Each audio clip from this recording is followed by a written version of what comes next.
Readings of Almighty God's words on the pursuit of the truth. How to pursue the truth. 15. There are some people who, during the Chinese New Year, spend their days flipping through almanacs, starting the traditional holiday from the 30th day of the 12th month of the lunar calendar, adhering strictly to the lifestyle and taboos passed down through these traditional customs in what they eat, what they wear, and what they abstain from doing each day. Whatever it is taboo to say or do, they make sure to avoid saying or doing that thing. And whatever it is lucky to eat or say, okay, they'll eat and say that thing. For example, some believe that during the new year, they must eat rice cakes to ensure a promotion in the coming year. For the sake of promotion in the coming year, they'll make sure to eat rice cakes, regardless of any significant matters they have to deal with, how busy or exhausted they are, or any special circumstances regarding their performance of duty, or whether they can carve out enough time to attend to it. If they don't have the time to make rice cakes at home, then they'll go out and buy some, just to ensure good luck. And some people have to eat fish during the new year, as it symbolizes abundance year after year. If they don't eat fish one year, they believe they will face poverty over the next 12 months. If they are unable to buy fish, they might even place a wooden fish on the dining table as a symbolic gesture. They eat rice cakes and fish to ensure both promotion and abundance in the coming year. In one respect, they do this in order to make this year go more smoothly, to make their life better and more prosperous. And in another respect, they hope for success in their career or to make a lot of money from their business. Furthermore, during the new year, they also make sure to use lucky phrases. For instance, they avoid saying the numbers 4 and 5 because 4 sounds like death and 5 sounds like nothing in Chinese. Instead, they prefer to use numbers like 6 and 8, where the word 6 represents smooth sailing, and 8 represents making a fortune. They not only use auspicious words and phrases, but also give red envelopes to employees, family members, relatives, and friends. Giving red envelopes symbolizes making a fortune, and the more red envelopes they give, the more it signifies that they will be prosperous. Not only do they give red envelopes to people, but also to their pets, symbolizing that they can make a fortune off of anyone. And the next year will be full of a thriving business and massive fortune. Everything from what they eat to what they do, from what they say to how they act, is all about continuing the habits and sayings passed down through tradition, and they practice them with painstaking precision. Even if their living environment or the community in which they live changes, these traditional customs and lifestyles cannot change, because these traditions carry a certain meaning within them, encompassing both positive sayings and taboos passed down by people's ancestors. They must continue them. If these traditions are violated or taboos broken, then the upcoming year might not go favorably, leading to obstacles everywhere, a downturn in business, or bankruptcy. That's why it's crucial to uphold these traditions. There are traditions that must be followed during festive occasions. and there are traditions that must be followed in one's daily life as well. For example, getting a haircut. If one checks the calendar and sees that it is inauspicious to get a haircut or leave the house today, then they will not dare go out. If they didn't check the calendar and went ahead and got a haircut anyway, then both taboos of leaving the house and getting a haircut would be violated, and they might face unforeseen consequences. So these things must be followed. They belong to both tradition and superstition. If someone needs to go out, but they check the calendar and see that all things are inauspicious today, meaning it is a day to rest, be at leisure, relax, and avoid doing anything, then even if they're told they need to go out and spread the gospel today, they might worry what might become of them if they violate the taboo and something unexpected happens to them, like a car accident or getting robbed. They won't dare go out, and they say, "Let's go tomorrow." We can't ignore what our ancestors tell us. They say that we must always consult the calendar before going out. If the calendar says all things are inauspicious, then we shouldn't go out. If you do go out and something happens, you must bear the consequences yourself. Who told you not to look at the calendar and obey what it says? This pertains both to tradition and superstition, doesn't it? Some people say, "I'm 24 this year. It's my zodiac year." Others say, "I'm 36 this year. It's my zodiac year." What do you have to do during your zodiac year? Wear red underwear and a red belt. Who has worn red underwear before? Who has worn a red belt? How did it feel to wear red underwear and a red belt? Did you feel that your year went well? Did it ward off bad luck? When it was my zodiac year, I wore red socks. However, that year, my exam results were particularly bad. Wearing red didn't bring good luck, as people said it would. Wearing them brought you bad luck, didn't it? Would you have possibly done better if you didn't wear red? It had no effect whether I wore them or not. That's an accurate view of the question. It had no effect. This is both a tradition and a superstition. Regardless of whether you currently accept this idea of the zodiac year, or whether you want to continue this tradition, the traditional thoughts and sayings associated with it have left an imprint on people's minds. For example, when it comes time for your zodiac year, if you meet with unexpected events or special circumstances that make your year go roughly and contrary to your wishes, you won't help thinking, "This year has really been rough. Come to think of it, it's my zodiac year." And people say that during your zodiac year, you need to be careful because it's easier to break taboos. According to tradition, I should wear red, but because I believe in God, I haven't been. I don't believe in those sayings, but when I think about the challenges I faced this year, things haven't been going smoothly. How can I avoid these issues? Maybe next year will be better. You'll unconsciously link the exceptional and unfavorable events you met with during the year to the traditional sayings about zodiac year that your ancestors and family conditioned into you.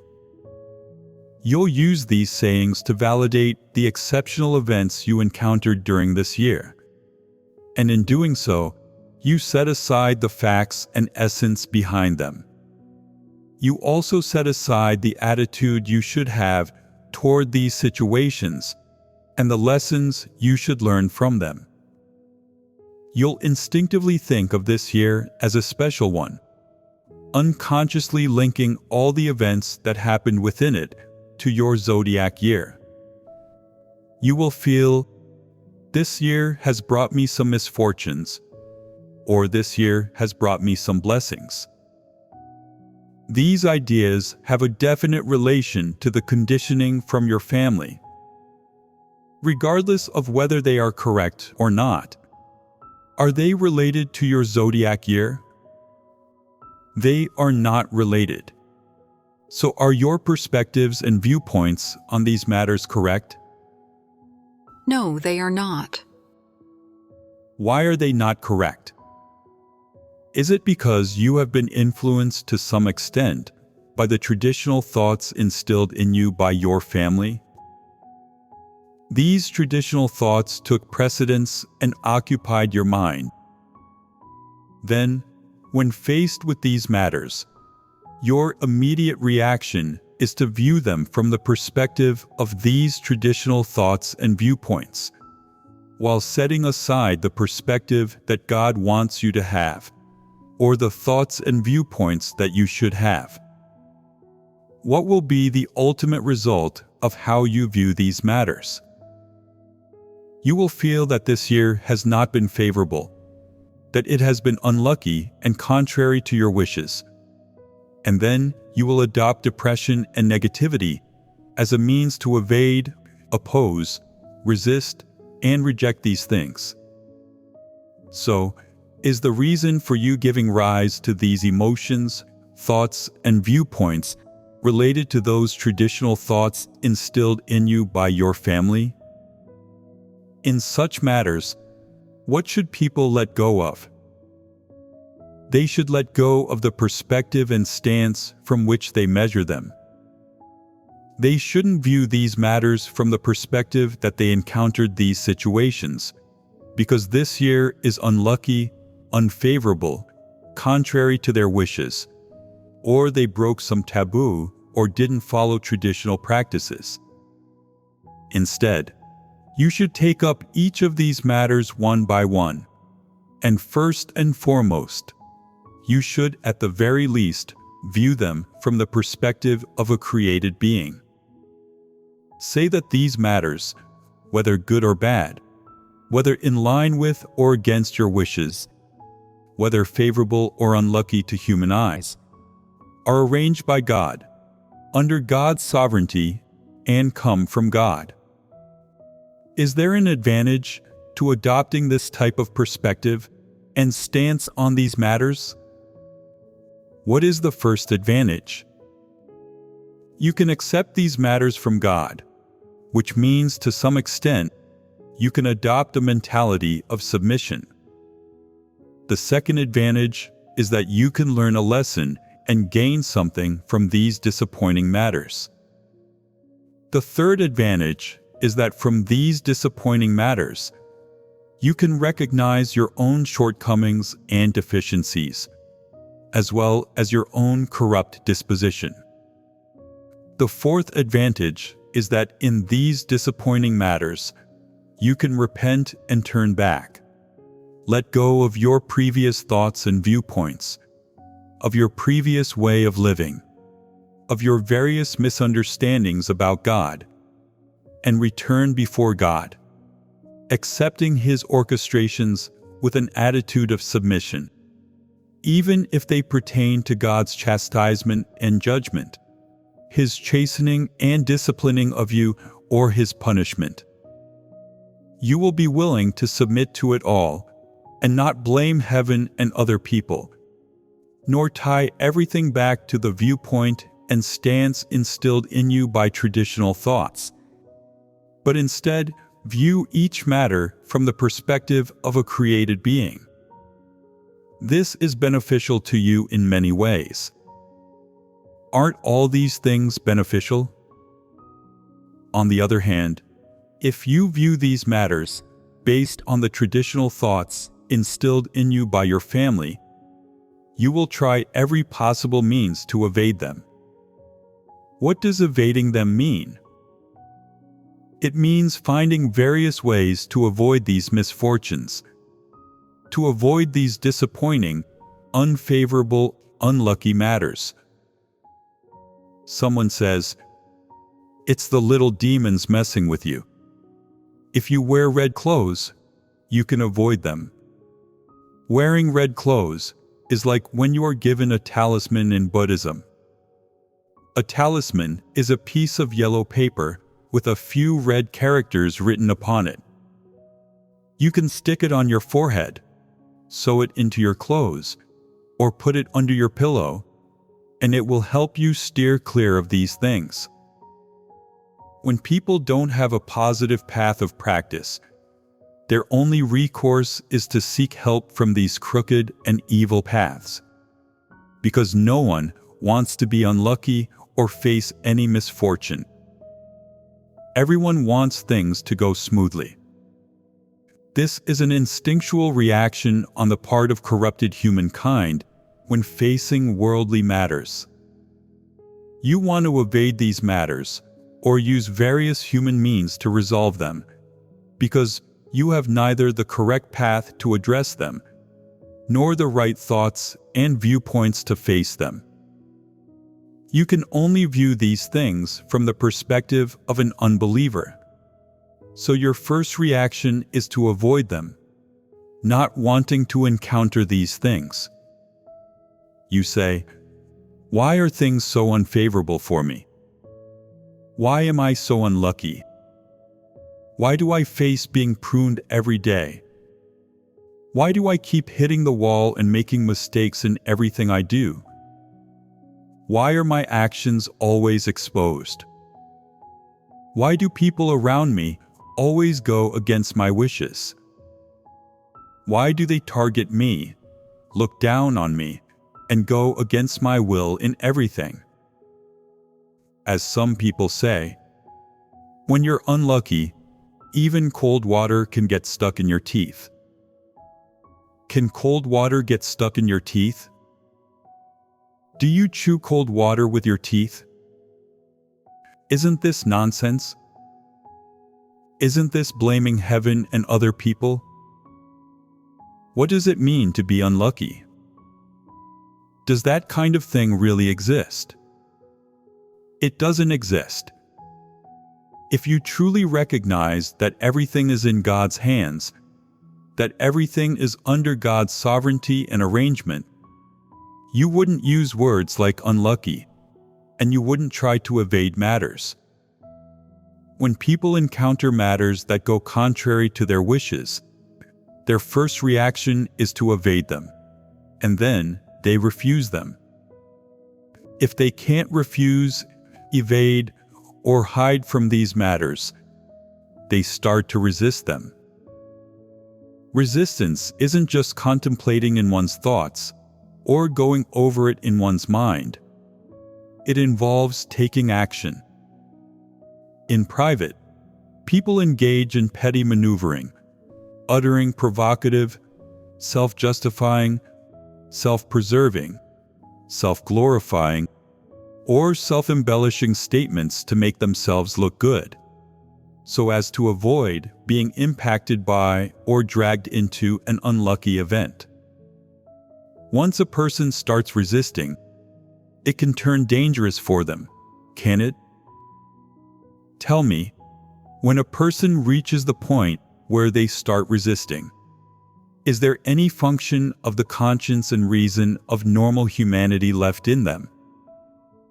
They have already moved from thoughts and viewpoints to real action, and reason and conscience can no longer restrain them. What does this mean? It means that a person's actions and thoughts evolve into the reality of resisting God. They are not simply rejecting, being unwilling, or feeling unhappy in their heart.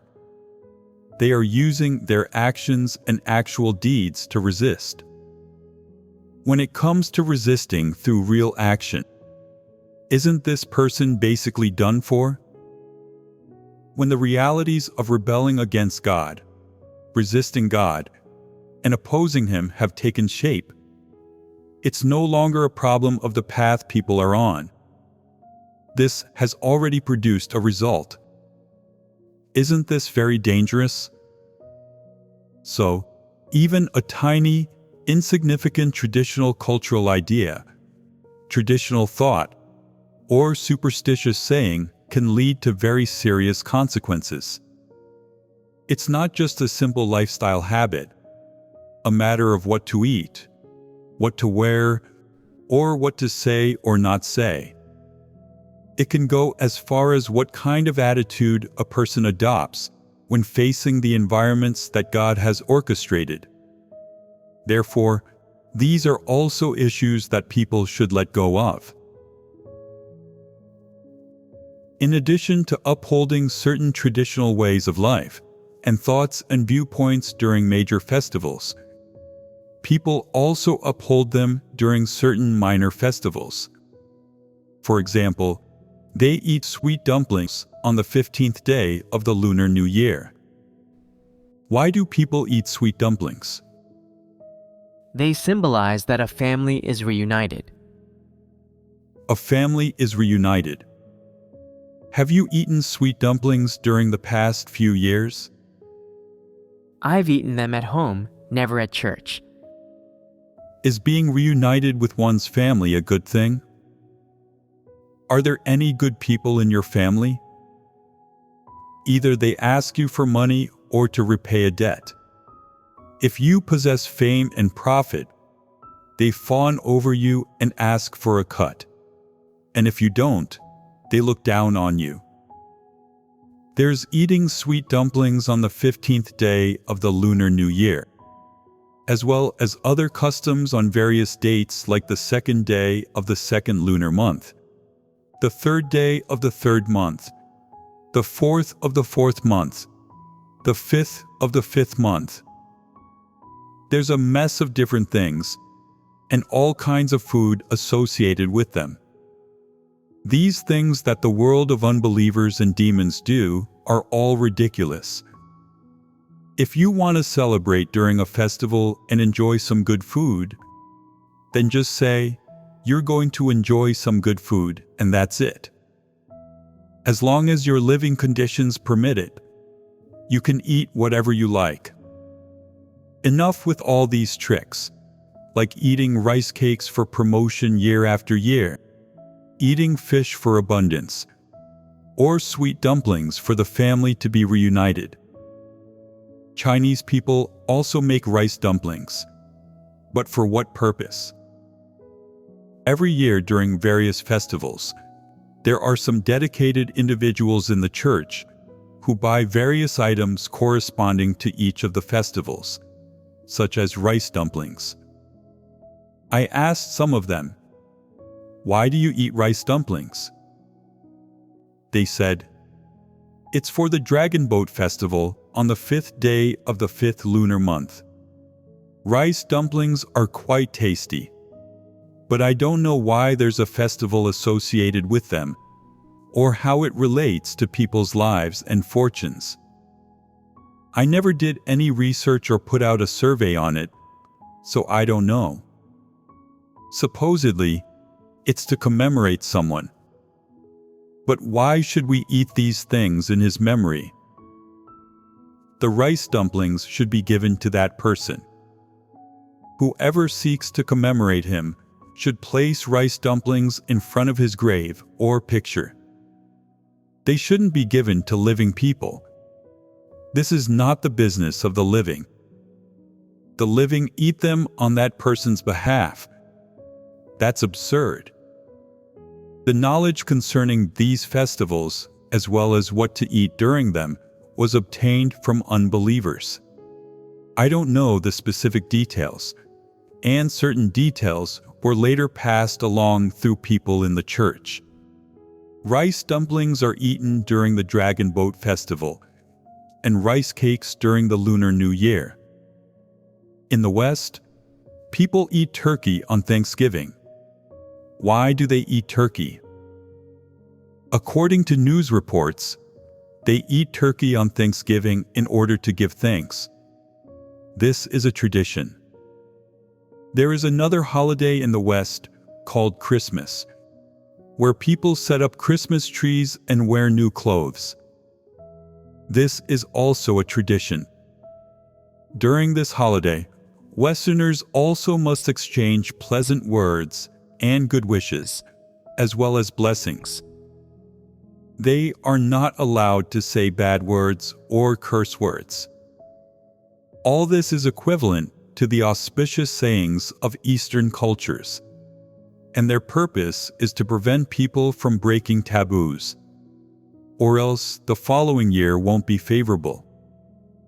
Western holidays like Thanksgiving and Christmas involve eating special delicious foods, and stories were created to justify eating these foods. In the end, I summarize what happens. People look for an excuse to indulge in these delicious foods, allowing them to justify taking a few days off to feast at home, eating until they have a pot belly. When it's time to donate blood, the nurse says, "Your blood lipid levels are too high. They're not up to standard and disqualify you from donating." This is due to consuming excessive amounts of meat. The primary purpose of celebrating these traditional holidays is to enjoy good food and drink. It's passed down from one generation to the next, from the old to the young, and becomes a tradition. The underlying thoughts and viewpoints instilled by these traditions, as well as certain superstitious sayings, are also passed down from elders to the younger generation. What other superstitious sayings are there? Does the eye twitching I just mentioned occur often? You say, "My eye keeps twitching." Someone asks, "Which eye is twitching?" You reply, "The left eye." They say, "No problem. Twitching on the left eye forecasts fortune, but twitching on the right eye forecasts disaster." Does this hold true? Did you get rich when your left eye twitched? Did you get money? Then, did any disaster occur when your right eye twitched? Has there been any situation where disaster occurred when your left eye twitched? Where something bad happened, or where something good happened when the right eye twitched? Do you believe in these things? No. How can you not believe in these things? Why does your eye twitch? Are there any remedies in folk culture to stop eye twitching? Are there any methods? They look for a white piece of paper to stick on. Regardless of which eye is twitching, they tear off a piece of white paper from the calendar or a small notebook and stick it on their eyelid. It cannot be any other color than white. What does white paper signify? It means the twitch is in vain, indicating that nothing bad will be allowed to happen. Is this a brilliant method? It's pretty brilliant, isn't it? But does it mean that it's twitching in vain? Can you clarify this matter? Twitching on the left eye forecasts fortune, but twitching on the right eye forecasts disaster. Whether it means fortune or disaster, are there any explanations for eye twitching? Is there a situation where when your right eye twitches, you feel like something bad is going to happen? You have a premonition, and after a while it stops twitching. You forget all about it, and then something bad happens after several more days. And after handling this matter, you suddenly remember thinking, "Wow, the saying about eye twitching is accurate." Why? Because a few days ago, my right eye indeed started twitching, and after it stopped, this incident happened. After it happened, my eye hasn't twitched since. Does this ever happen? When you can't comprehend something, you don't dare say anything. You neither dare deny it nor admit it as true. You can't avoid the topic. You can't articulate it clearly, but you still think that it's plausible. With your mouth, you say, "That's a superstition. I can't believe in that. Everything is in God's hands." You don't believe it, but this matter came true. It's just so accurate. How do you explain it? You don't understand the truth and essence here, so you can't articulate it clearly. You deny it with your mouth, calling it superstition, but deep down, you're still afraid of it, because sometimes it really comes true. For example, someone gets in a car accident and passes away. Before the accident, that person's wife gets a bad twitch in her right eye. It keeps twitching day and night. How bad is the twitching going to get? Even other people can see her eye twitching. After a few days, her husband gets into a car accident and dies. After handling the funeral, she sits down and slowly begins to think, "Oh my, those few days my eye was twitching so badly that I couldn't even hold it down with my hand. I didn't expect it to come true like this." Later, she starts to believe this saying, thinking, "Oh my, things really do happen when my eye twitches. They may not necessarily be good or bad things, but something is bound to happen." It's a kind of projection or premonition. Does this ever happen? Some people say, "I don't believe in it. It's a superstition." But it comes just at the right time, and it really is that accurate. The things mentioned in folk culture are not baseless rumors. Superstition is different from tradition. To some extent, it exists in people's lives, and it also influences and controls people's living environments and the events that occur in their lives. Some people say, "Well, isn't this a sign from God, not a superstition?" As it isn't a superstition, we should treat and understand it properly. This didn't come from Satan. It could be from God. A hint from God. We shouldn't condemn it. How do we view this matter correctly? This tests your ability to view things and your understanding of the truth.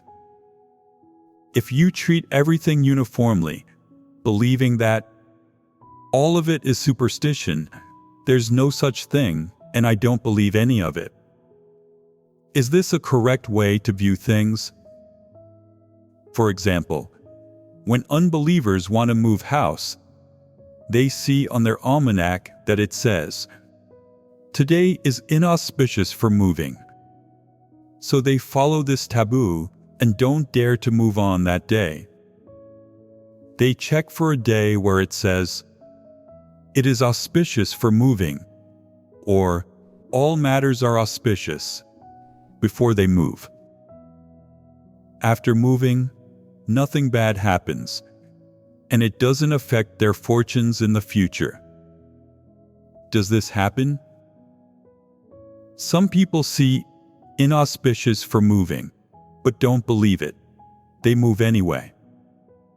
As a result, after moving, something goes wrong. There is misfortune in the family. Their fortunes decline. Someone in their family dies, and another gets sick. Everything, from farming, work, and doing business to their children's schooling, becomes difficult. They don't know what's happening. They consult a fortune teller who says, you broke a major taboo during that time. The day you moved was inauspicious for moving, and in doing so, you offended Tai Sui. What's happening here? Do you know?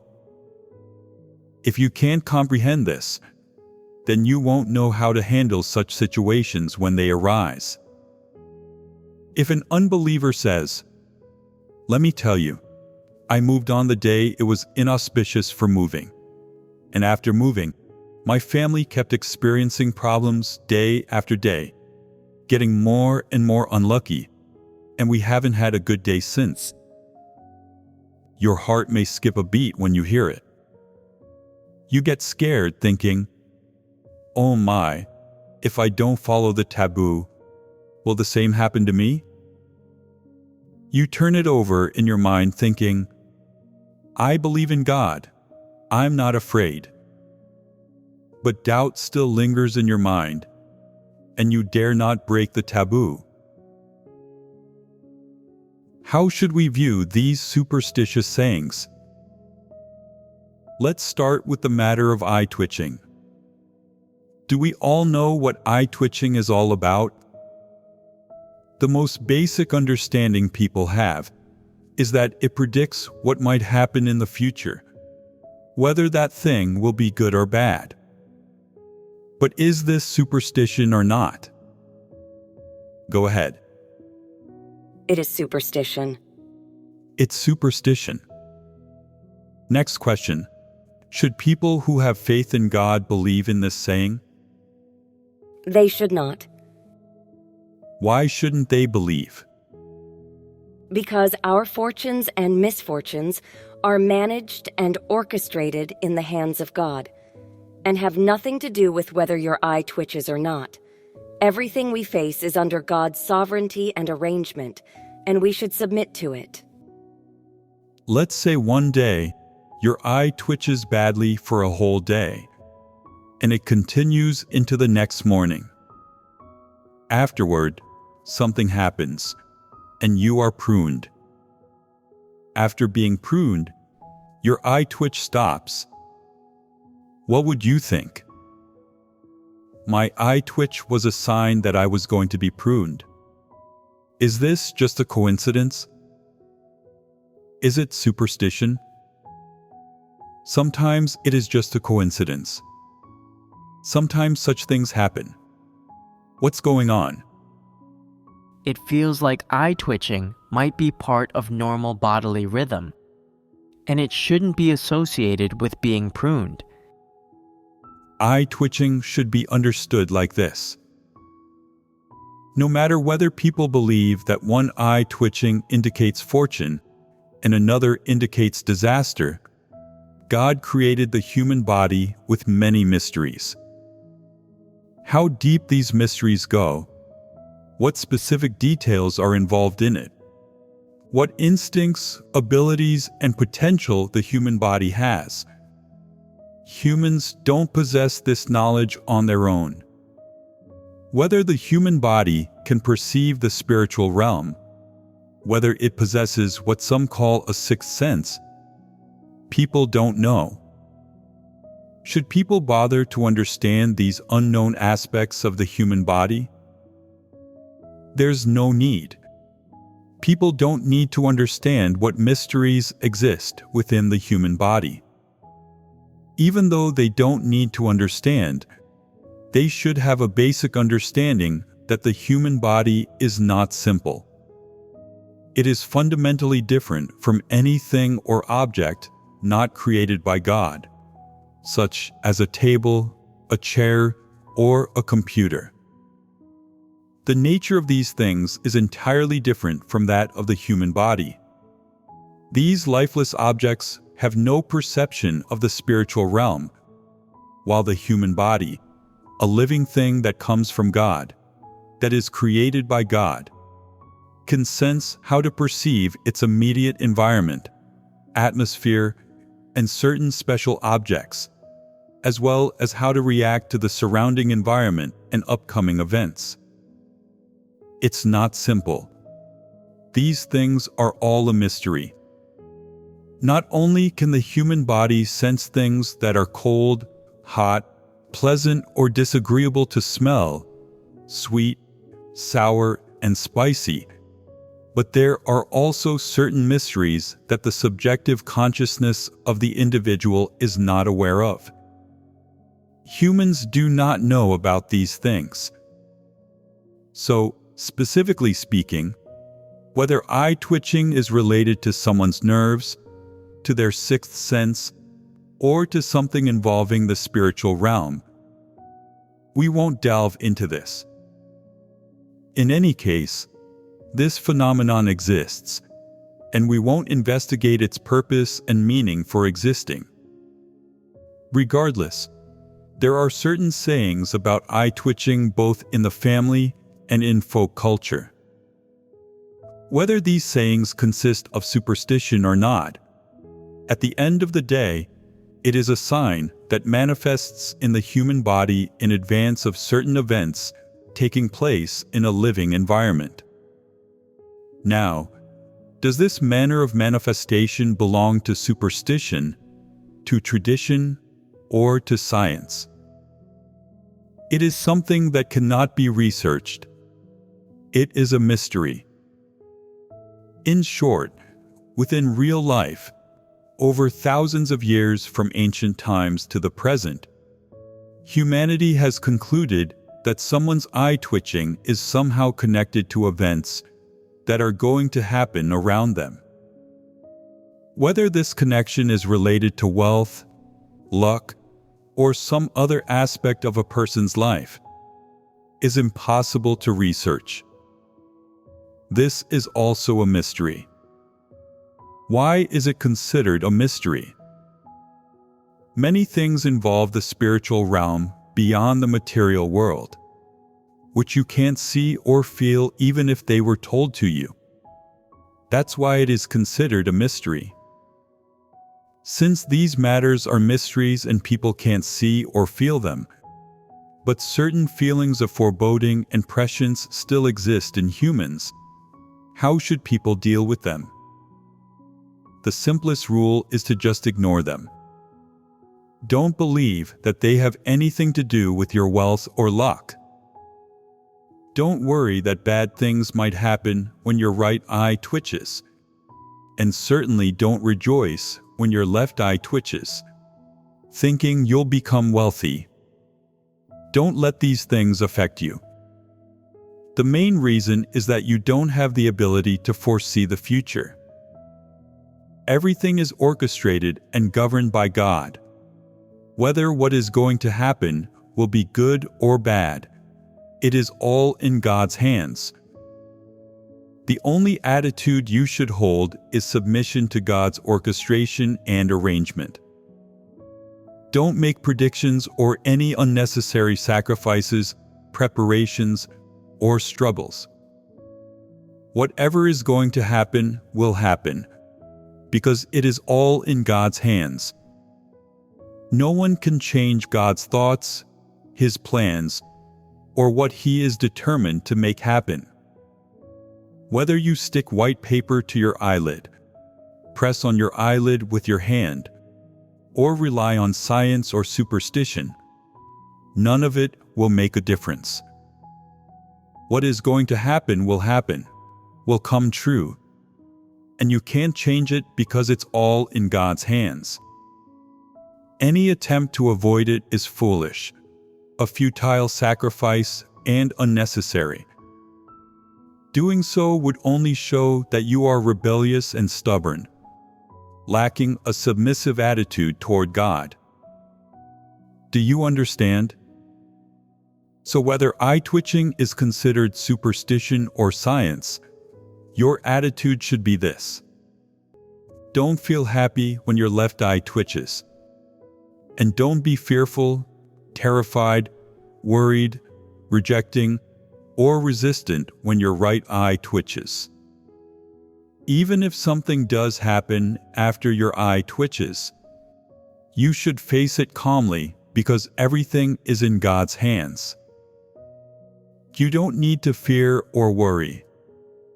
If something good happens, thank God for His blessing. This is the grace of God. If something bad happens, pray for God to lead you, to protect you, and to not let you fall into temptation. In whatever environment that may follow, be able to submit to God's orchestration and arrangement. Don't abandon God. Don't complain to Him. No matter how great the disaster that befalls you, or how severe the misfortune that you experience, don't blame God. Be willing to submit to God's orchestration. Won't this issue then be resolved? Regarding matters like this, people should have this thought and viewpoint. No matter what happens in the future, I am prepared, and I have a submissive attitude toward God. Whether my left eye twitches, my right eye twitches, or both eyes twitch simultaneously, I am not afraid. I know something might happen in the future, but I believe that everything is in God's hands. It could be a way God is informing me about something that is going to happen, or it could be an instinctive reaction of my physical body. No matter what, I am prepared, and I have a submissive attitude toward God. No matter how great the harm or loss I suffer after this thing occurs, I won't blame God. I am willing to submit. This is the attitude people should have. Once they adopt this attitude, they will no longer care whether the sayings about eye twitching conditioned into them by their family constitute superstition or science. They say, "It doesn't matter if it's superstition or science. What you believe is your business. If you ask me to stick a piece of paper on my eyelid, I won't do it. If the twitching gets uncomfortable, I'll just do it for a little bit." If someone tells you, "Your eye is twitching so much, be careful over the next couple of days," can being careful help you avoid anything? If it's a blessing, then it can't be a disaster. If it's a disaster, then you can't avoid it. Whether it's a blessing or a disaster, you accept it either way. This is having the same attitude as Job. If you accept it as long as it's a blessing, and you're happy when your left eye twitches, but you get angry when your right eye twitches, saying, "Why is it twitching? It keeps twitching, it never stops. I will pray and I will curse to make my right eye stop twitching and keep misfortune far away from me." This isn't the attitude a person who believes in God and follows Him should have. Without God's permission, without God determining for it to happen, would misfortune or demons dare approach you? Both the material world and the spiritual realm are under God's control, sovereignty, and arrangement. No matter what a little demon wants to do, without God's permission, would it dare harm even a single hair on you? It wouldn't dare, would it? It wants to touch you and harm you, but if God doesn't allow it, it won't dare. If God allows it, saying, "Stir up a few circumstances around them, and bring them ill fortune and problems," then the little demon will be happy and start acting against you.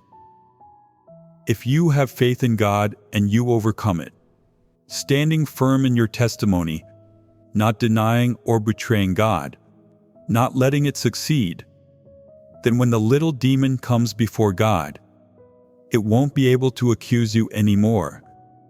God will gain glory from you, and He'll lock up the little demon. It won't dare to harm you again, and you will be safe. This is the genuine faith you should have, believing that everything is in God's hands. Without God's permission, no unlucky or bad thing will come to you. God can do more than just bless people. He can arrange various circumstances to test you and temper you, teach you lessons from among them, and He can set up various circumstances to chastise and judge you. Sometimes the circumstances God arranges may not align with your notions and certainly not your imaginings. But don't forget what Job said. Shall we receive good at the hand of God, and shall we not receive evil? This should be the source of your genuine faith in God. Believe that God is in control of everything, and you won't be afraid of a simple eye twitch, isn't that right? Just now, we fellowshipped on how to deal with eye twitching. Eye twitching, a common occurrence in daily life, is something people often try human methods to resolve. However, these methods usually don't achieve the desired results, and in the end, what is meant to happen will happen, and no one can escape it. Whether it's a good or bad thing, whether it's something people want to see or not, what is meant to happen will definitely happen. This further confirms that whether it's a person's destiny or the trivial matters of daily life, they are all orchestrated and managed by God, and no one can escape from them. Therefore, wise individuals should approach these things with the correct, positive attitude, viewing them and resolving things like this based on the truth principles and God's Word, rather than resorting to human methods to make any futile sacrifices or struggles. Or, in the end, they will be the ones to suffer loss. This is because, when it comes to the sovereignty of the Creator, there is no second path for humanity to choose. This is the only path that should be chosen and followed. Submit to God's orchestrations and arrangements. Learn lessons in the environments God orchestrates. Learn to submit to God, to understand God's deeds, to understand oneself and what path a created being should choose and walk, and learn how to walk well the life path that people should walk, instead of resisting God's orchestrations and arrangements with superstitious or human methods.